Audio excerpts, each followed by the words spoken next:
Hello बच्चों, good morning.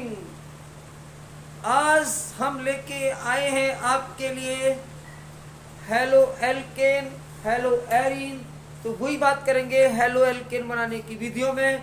Next जो method है न, दूसरी मेथड पढ़ी थी हमने हाइड्रोकार्बन ए, और अब पढ़ते हैं बी, एल्कीन की इलेक्ट्रोफिलिक यानी कि इलेक्ट्रॉन स्नेही योगात्मक अभिक्रियाएं। तो एल्कीन की इलेक्ट्रॉन स्नेही योगात्मक योगात्मक अभिक्रियाएं अभिक्रिया द्वारा। तो अगर एल्कीन की रिएक्शन अपन करा दे हेलो एल्केन से, तो इलेक्ट्रॉन स्नेही योगात्मक अभिक्रिया होगी और हमें हेलो एल्कीन प्राप्त होगा। तो लिख सकते हो आप एल्कीन की एच एक्स का मतलब हेलोजन अम्लों से इलेक्ट्रॉन स्नेही योगात्मक अभिक्रिया द्वारा हेलो एल्केन प्राप्त होता है, एल्केन प्राप्त होता है। फॉर एग्जाम्पल के लिए आप देख सकते हो, जैसे ये आपका एल्कीन है एथीन, और इसकी रिएक्शन आप HX से कराओगे तो यहाँ पे एक पाई बॉन्ड टूटेगा और 2 सिग्मा बनेगा। तो एक कार्बन के साथ हाइड्रोजन और दूसरे कार्बन के साथ हेलोजन का योग हो जाएगा, और हमारे पास जो प्रोडक्ट मिलेगा वो मिलेगा CH3CH2X। This is hello ethane. आप X की जगह जहां X इक्वल टू स्फीरिकल बहार IRT, ये बात आपको ध्यान रखना है। जैसे आपको रिएक्शन करनी है, अगली एल्कीन है CH3CH डबल बॉन्ड CH2, ये है प्रोपीन। अब प्रोपीन की रिएक्शन अगर मैं Br2 के साथ कराऊं ब्रोमीन के साथ, not bromine, this is HBr। तो HBr के साथ जब कराता हूं तो अब यहाँ पे एक प्रॉब्लम आती है कि किस कार्बन के साथ हाइड्रोजन को और किस कार्बन के साथ हेलोजन को भेजा जाए। तो किस कार्बन के साथ हाइड्रोजन जुड़ेगा और किस कार्बन के साथ, तो ये जो क्रिया होगी वो होगी मार्कोनिकॉफ के नियमानुसार, जो आपने 11th क्लास में पढ़ा था। क्या पढ़ा था? तो यहाँ पे नोट करना, मार्कोनिकॉफ नियम, मार्कोनिकॉफ नियम। जब किसी असममित एल्कीन पर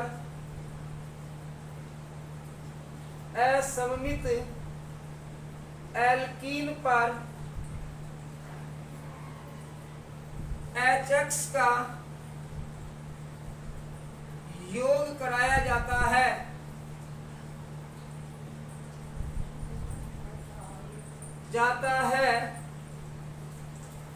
तो X परमाणु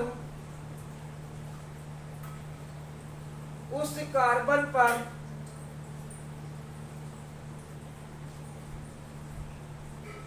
पर जाता है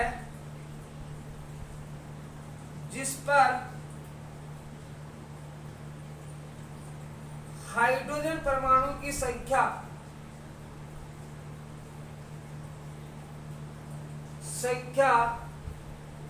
कम हो, ये होता है मार्कोनिकॉफ का नियम। तो जब प्रोपीन क्या है, एक असमित एल्कीन है। असमित एल्कीन का मतलब द्विआवर्धित कार्बन के इधर एक है, इधर एक भी एल्किल ग्रुप नहीं है, तो ये असमित। जब इस पर क्रिया कराओगे HBr की, तो हैलोजन हमेशा उस कार्बन पर जाएगा, द्विआवर्धित कार्बन पर जहां हाइड्रोजन की संख्या कम होगी, और दूसरे कार्बन पर जाएगा हाइड्रोजन परमाणु।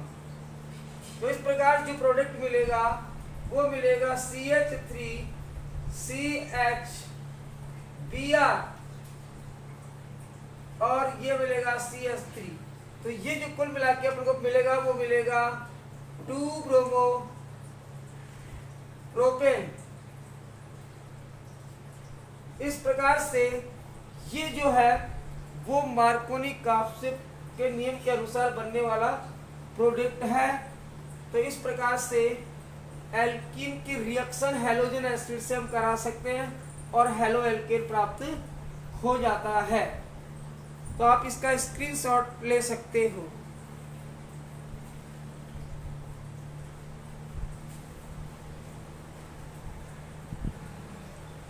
नेक्स्ट बात करते हैं एंटी मार्कोनिकॉफ। एंटी मार्कोनिकॉफ इसको पेरोक्साइड प्रभाव भी कहते हैं, पेरोक्साइड प्रभाव। इसको एक और नाम से जानते हैं खरास प्रभाव।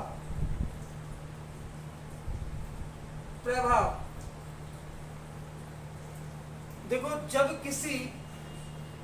किसी असमित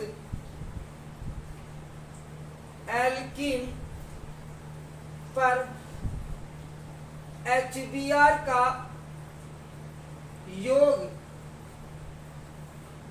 पेरोक्साइड की उपस्थिति में हो, तो ये मार्कोनिकॉफ नियम के विपरीत होता है, जिसे एंटी मार्कोनिकॉफ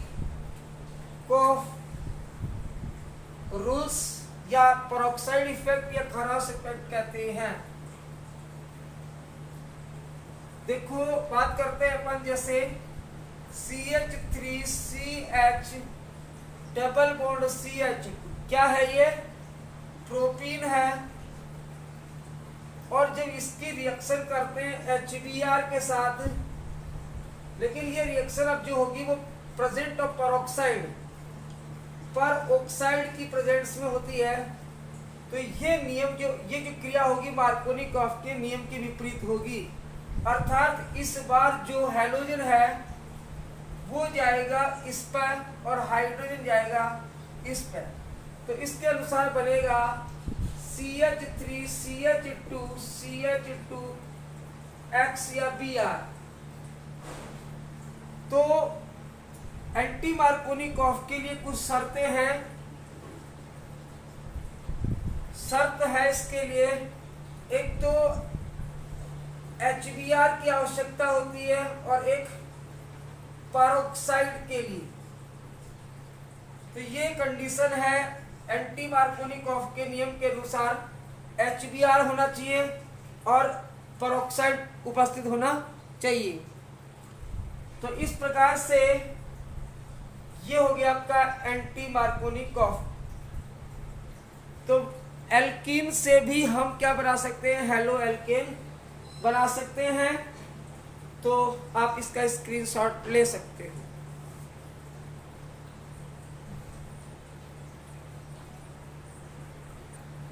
नेक्स्ट जो मेथड लेते हैं अपन, वो हैलो एल्केन बनाने की नेक्स्ट मेथड जो आती है 4 नंबर पे, हैलोजन विनिमय द्वारा। हैलोजन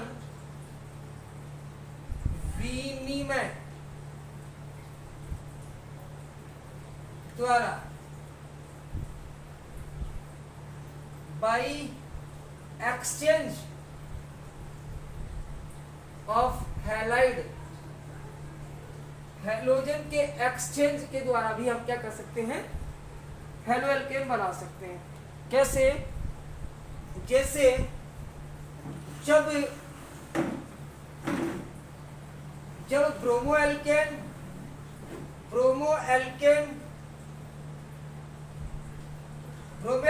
का मतलब आर बी आर,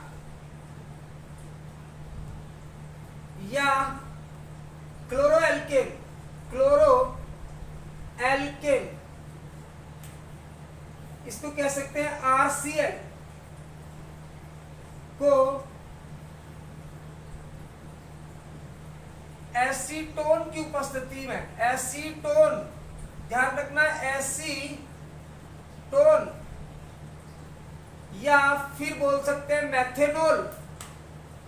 मैथेनॉल की उपस्थिति में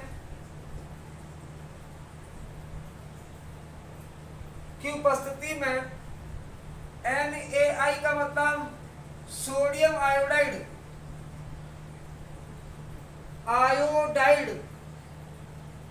के साथ गर्म करने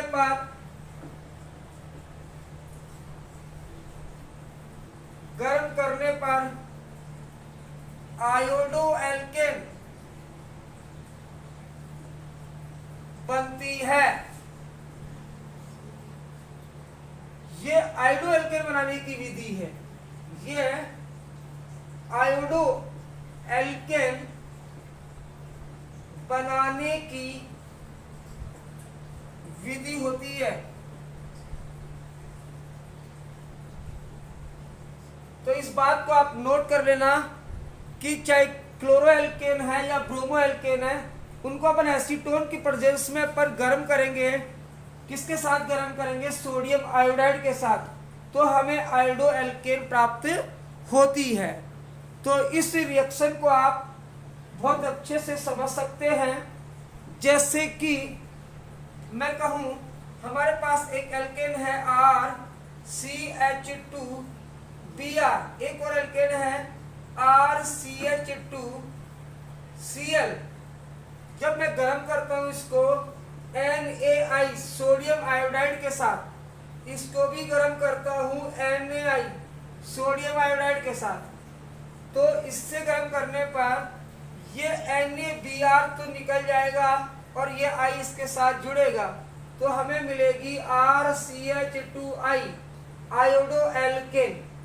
आयोडो एल्केन हमें प्राप्त होगी। इसी प्रकार से जब क्लोरो एल्केन की रिएक्शन सोडियम आयोडाइड से कराओगे तो यहां से टूटेगा और निकल जाएगा NaCl, तो माइनस NaCl निकल जाएगा और बन जाएगा आयोडो एल्केन। इसमें निकला NaBr माइनस NaBr। तो इस प्रकार से आयोडो एल्केन बनाने की ये मेथड है जिसका नाम दिया है हैलोजन विनिमय। और इस रिएक्शन को हम कहते हैं फिंकेल्स्टाइन रिएक्शन। इस रिएक्शन को हम और नाम से जानते हैं, वो है फिंकेल्स्टाइन रिएक्शन या फिंकेल्स्टीन रिएक्शन। तो आप इस बात को भी लिख सकते हो। तो इसको कहते हैं, पर एक और नाम से बता देता हूं मैं आपको, फिंकेल्स्टीन अभिक्रिया रिएक्शन। तो बहुत इंपॉर्टेंट रिएक्शन है फिंकेल्स्टीन रिएक्शन। हिंदी में आप लिख सकते हो फिंकेल्स्टीन अभिक्रिया। कई बार एग्जाम में इस रिएक्शन को पूछा गया है कि फिंकेल्स्टीन अभिक्रिया लिखो, तो आप ये लिख सकते हो। आप इसका स्क्रीनशॉट लेके इसको याद करोगे।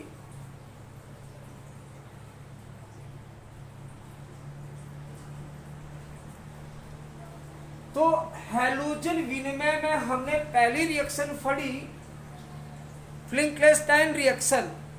इसमें एक रिएक्शन और होता है जिसके द्वारा हम एल्किल फ्लोराइड बना सकते हैं। उसमें इसी रिएक्शन में दूसरी रिएक्शन है जिसको कहते हैं श्वार्ट्ज रिएक्शन।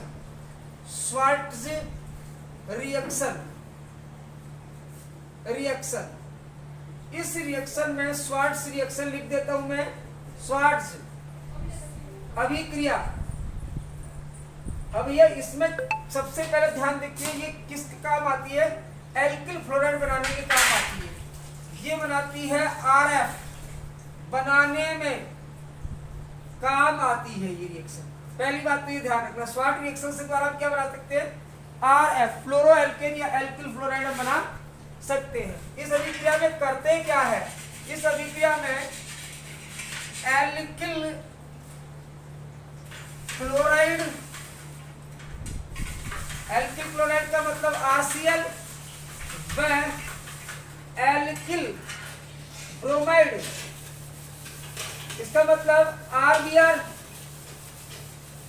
को किसी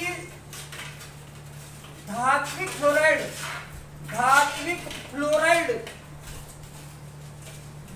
अब यार धात्विक फ्लोराइड कौन कौन से होते हैं, इनके बारे में अपन बात कर सकते हैं। जैसे AgF2, जैसे AgF2 इसके साथ हम रिएक्शन करा सकते हैं। जैसे HTF2, जैसे COF3, जैसे SbF3।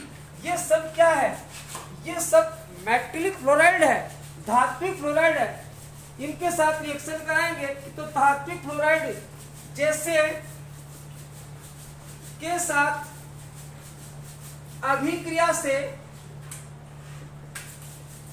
एल्किल फ्लोराइड प्राप्त होता है। फ्लोराइड यानी आरएफ प्राप्त होता है। इसे श्वार्ट्ज रिएक्शन कहते हैं।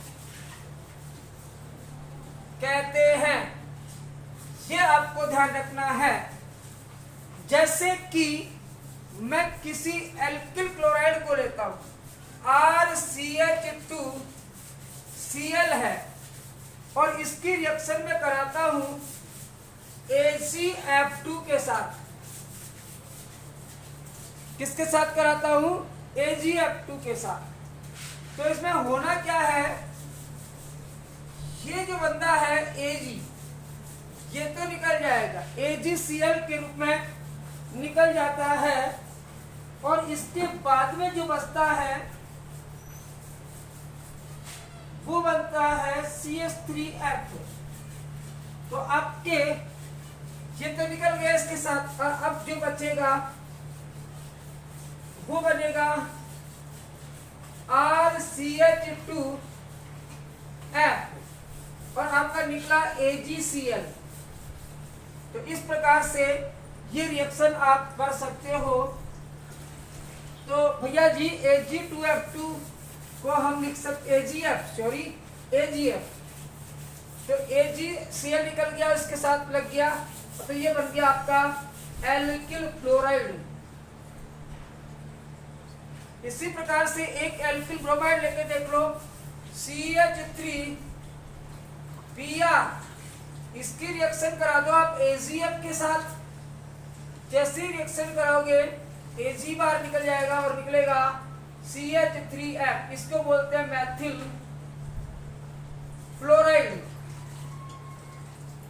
तो भैया एल्किल फ्लोराइड बनाने की मेथड को श्वार्ट्ज रिएक्शन कहते हैं, और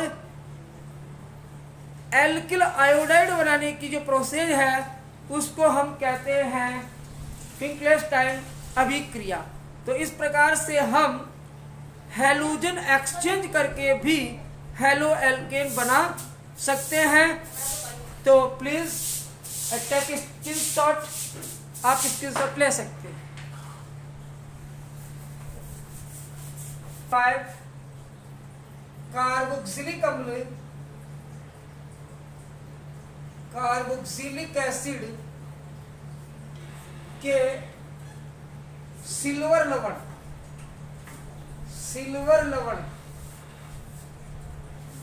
कार्बोक्सिलिक अम्ल का सिल्वर लवण क्या हो गया, RCH2COOAG।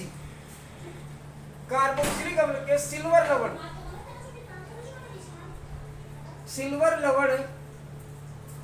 कार्बोक्सिलिक एसिड है उसका सिल्वर लवण जो है उसकी क्रिया ब्रोमीन के साथ कराने पर या से, तो आप ऐसे लिख सकते हो। तो इसमें आप क्या लिख सकते हो थ्योरी कि कोई भी कार्बोक्सिलिक एसिड है, जैसे मान लो RCH2COOAG, ये कार्बोक्सिलिक एसिड है और इसका सिल्वर लवण है। इसकी क्रिया आप जब ब्रोमीन से कराते हो Br2 से, किसकी प्रेजेंस में, CCl4 की प्रेजेंस में, तो यहां से देखो एक Ag और एक Br निकलेगा। तो कौन कौन सी चीजें बाहर निकली, एक निकली AgBr और क्या निकला, एक यहां से ये CO निकल गया CO2 और आपका जो बना क्या, आपका बना RCH2Br। इस प्रकार ये बन गया आपका ब्रोमो एल्केन बन गया। ठीक है, तो ये हमने कोई भी वस्तु हम लोग सिल्वर लिया, ब्रोमीन की क्रिया कराई CCl4 की वस्तु में, तो हमें ब्रोमो एल्केन प्राप्त हो जाता है। तो इस अभिक्रिया की खास बात है कि इसमें जो वसीय अम्ल हमें मिले, वसीय अम्ल से हमें एल्केन मिलेगा, उसमें एक कार्बन कम होगा। तो इसमें क्या होगा, नोट डाल के लिखना है,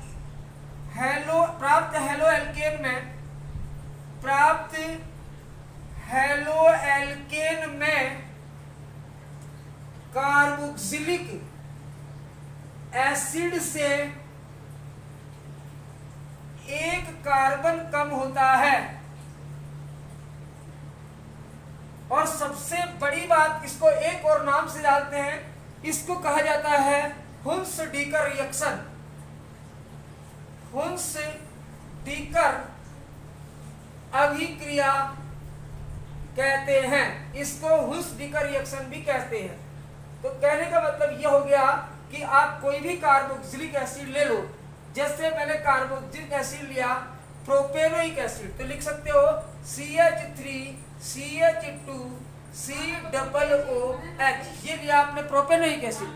अब इस प्रोपेनोइक एसिड का सिल्वर लवण बनाना है, तो H को हटा दीजिए, Ag लगा लीजिए, तो ये बन गया आपका प्रोपेनोइक एसिड का सिल्वर लवण, यानी कि सिल्वर प्रोपेनोएट। इसकी रिएक्शन करा दो Br2 के साथ, जैसी प्रेजेंस ऑफ CCl4, तो यार यहां से Br यहां से Ag, तो निकला क्या, AgBr निकल गया। और कार्बन डाइऑक्साइड तो बना क्या, आप देखो इसमें जो बनने की बात होगी तो एक Br इसके लग जाएगा, तो क्या बनेगा CH3CH2Br, ये बन गया आपका ब्रोमो एथेन। और साथ में निकला CO2, तो ये निकल गया CO2 प्लस, और क्या निकला AgBr। तो इस प्रकार से हम वसीय अम्ल या फिर कार्बोक्सिलिक एसिड के सिल्वर लवण की क्रिया अगर ब्रोमीन से करा दें प्रेजेंस ऑफ कार्बन टेट्राक्लोराइड, तो हमें हेलो एल्केन प्राप्त होता है। तो this is very important reaction, और इस रिएक्शन को हुन्स-डीकर रिएक्शन के नाम से जाना जाता है। तो this is name reaction, this is important reaction. और इस रिएक्शन की एक विशेष बात यह है कि जो हेलो एल्केन आपको मिलेगा उसमें कार्बन की संख्या जो कार्बोक्सिलिक एसिड है उससे एक कम होगा, क्योंकि इसमें CO2 निकल जाता है। तो इसका आप स्क्रीनशॉट ले सकते हो, लिख लिख के आप इनको प्रैक्टिस करोगे। जब तक आप इसके नोट्स नहीं बनाओगे तब तक you can not success in organic chemistry. तो प्लीज़ आपसे रिक्वेस्ट है, साथ साथ इसको पोज करके इसके नोट्स बनाते जाएं। जिसको आता है वो थोड़ा स्पीड बढ़ा के इसको देखें। Thank you for very much.